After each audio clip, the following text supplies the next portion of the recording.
സാധാരണഗതിയിൽ അമ്മമാർ മക്കളെ ഉപേക്ഷിക്കാറില്ല. അതെന്ത് കാരണം കൊണ്ടാണെങ്കിലും, കള്ളനായാലും കൊലപാതകിയായാലും എന്ത് മഹാപാപം ചെയ്തവനാണെങ്കിലും അവൻ എൻ്റെ മകനാണ് എന്ന് അമ്മ എപ്പോഴും വിചാരിക്കും. അതാണ് ചരിത്രത്തിൽ കണ്ടുവരുന്നത്. ആരിഫ് ഹുസൈൻ്റെ ഫേസ്ബുക്ക് പോസ്റ്റ് കണ്ടപ്പോൾ എനിക്ക് മനസ്സിലായി, സ്വന്തം അമ്മ ആരിഫ് ഹുസൈനെ തള്ളിപ്പറഞ്ഞിരുന്നു.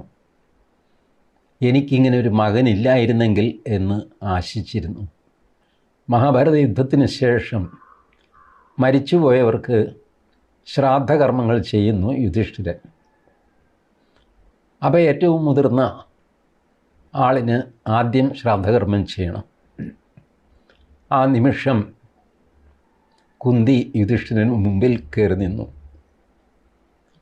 കൈ രണ്ടും തോളത്ത് പിണച്ച് കെട്ടി കുന്തി പറഞ്ഞു, മകനെ, നീ ബലിയിടേണ്ടത് ആദ്യം കർണനാണ്. അവനാണ് നിൻ്റെ ജ്യേഷ്ഠ സഹോദരൻ. ടീച്ചർ പറയുന്നത് ആരിഫ് ഹുസൈൻ്റെ ഉമ്മയെ പോലെ ഒരമ്മയും ചരിത്രത്തിൽ എവിടെയും ഇല്ലെന്നാണ്. അതിനുവേണ്ടി വൈക്കം മുഹമ്മദ് ബഷീറിൻ്റെ ഉമ്മ ബഷീർ സ്വന്തം സമരത്തിൽ പങ്കെടുത്ത് തിരിച്ചെത്തും വരെ ഭക്ഷണം പാകം ചെയ്ത് കാത്തിരുന്ന കഥയും, മഹാഭാരത യുദ്ധാനന്തരം മരിച്ചുപോയവർക്ക് യുധിഷ്ഠിരൻ ശ്രാദ്ധകർമ്മങ്ങൾ ചെയ്യാൻ തയ്യാറാകുമ്പോൾ കുന്തി താൻ മറച്ചുവെച്ച രഹസ്യം പോലും ഓർക്കാതെ കർണന് ആദ്യം ശ്രാദ്ധകർമ്മം ചെയ്യാൻ ആവശ്യപ്പെടുന്നതുമെല്ലാം വിശദീകരിക്കുന്നുണ്ട് ഈ വീഡിയോയിൽ.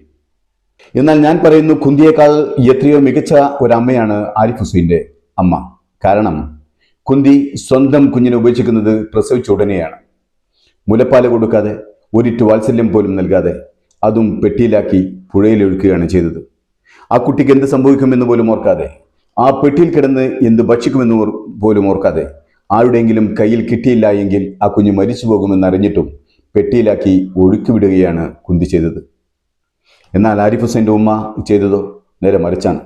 ആവോളം സ്നേഹവും വാത്സല്യവും നൽകി, ഉറക്കമൊഴിച്ച് കാത്തിരുന്ന് മോമരിച്ചും വളർത്തി, ആവശ്യത്തിനും അതിലധികവും വിദ്യാഭ്യാസം നൽകി. അപ്പോഴൊന്നും ആരിഫ് ഹുസൈൻ്റെ ഉമ്മയ്ക്ക് ആരിഫ് ഹുസൈനോട് വെറുപ്പില്ലായിരുന്നു, എതിർപ്പോ അകൽച്ചയോ ഉണ്ടായിരുന്നില്ല.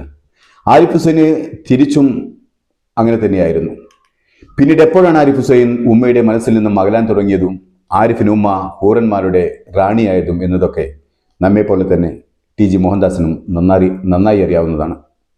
മോഹൻദാസ് പറയുന്നത്, എന്തെല്ലാം തെമാർത്ഥം ചെയ്താലും ഒരമ്മയ്ക്ക് സ്വന്തം മക്കളെ ഉപേക്ഷിക്കാനോ കൊല്ലാനോ കഴിയില്ല എന്നാണ്. എന്നിട്ടും ആരിഫിൻ്റെ ഉമ്മ ആരിഫിനെ ഒഴിവാക്കി എന്ന് മാത്രമല്ല, കൊല്ലാനും ആളെ ഏർപ്പാടാക്കി എന്നതാണ്. ഞാനും ചോദിക്കട്ടെ ടി ജി മോഹൻദാസെ, ഇങ്ങനെ എന്ത് തെറ്റ് ചെയ്താലും സ്വന്തം അമ്മമാർക്ക് മക്കളെ തള്ളാനോ കൊല്ലാനോ കഴിയാത്തത് കൊണ്ടാണോ ഇസ്ലാം മതത്തിലേക്ക് കൺവെർട്ട് ചെയ്യുന്ന മക്കളെ നിങ്ങൾ പിന്തുടർന്ന് തേടിപ്പിടിച്ചു കൊല്ലുന്നത്?